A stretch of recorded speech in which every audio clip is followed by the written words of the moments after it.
All right, right here we have ourselves Burnt Toast. It's sort of the quick and toast style mannequin strategy popularized by Manuel Boucher and Guillermo Wafotapa at the Pro Tour. Only it's got a little bit less of an emphasis on the mannequin and a little bit more on the 5-color control. We start with the mannequins and the mannequin targets. There aren't that many targets in my deck. I don't even have kitchen finks. Just, shriek maws, mole drifters, and cloud threshers for the most part, which, as we'll come to later, are all elementals. Mind Spring, just sort of thrown in there because I wanted another way to draw cards. Not super happy with it, but it's what I got so far. I hear it's really good from people, so. Broken Ambitions and Cryptic Command, vital. Counter Magic is so good in the block format. Cryptic Command is obviously like the best blue card since, like, I don't know, something really good, like Merfolk of the Pearl Trident. Broken Ambition, on the other hand, underrated, very useful. Being able to counter people's Bitter Blossom when you're on the play is always just an efficient counterspell because everyone keeps tapping out in this format to play their threats. The library manipulation element of it is actually not completely irrelevant either. We have up here the removal suit, which starts with Fire Spout because it's just about the only way to keep Kithkin in check in this format, and Oblivion Ring, which is one of the few good answers to Bitter Blossom in my opinion. It also helps that Fire Spout can help keep the fairy tokens under wraps, and Oblivion Ring can help keep the Smoke Braider, Incandescent Soulstoke, Horde of Notions, Chameleon Colossus, Una the Queen, any of those cards. These are just very useful general purpose solutions, all of which are a little slow, but it's good to be able to have lots of versatile problem solvers.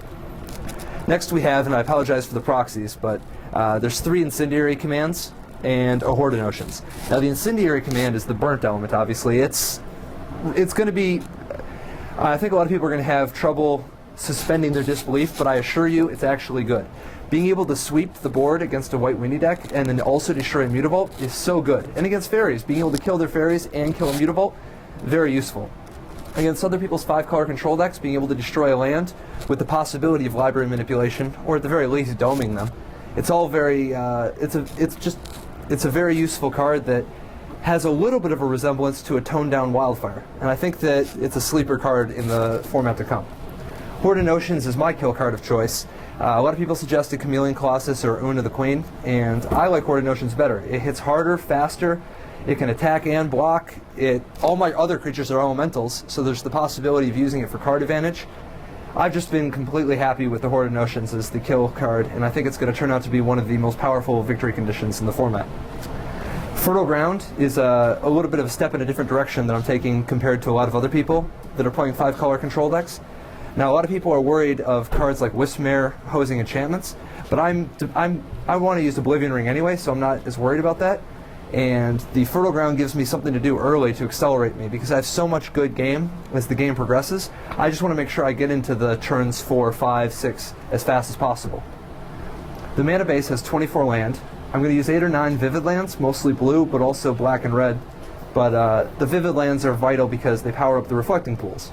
This engine right here, the Fertile Grounds, Reflecting Pools, and Vivid lands, lets us pretty much, we're splashing Cloud Thresher. That's how wild the mana base is.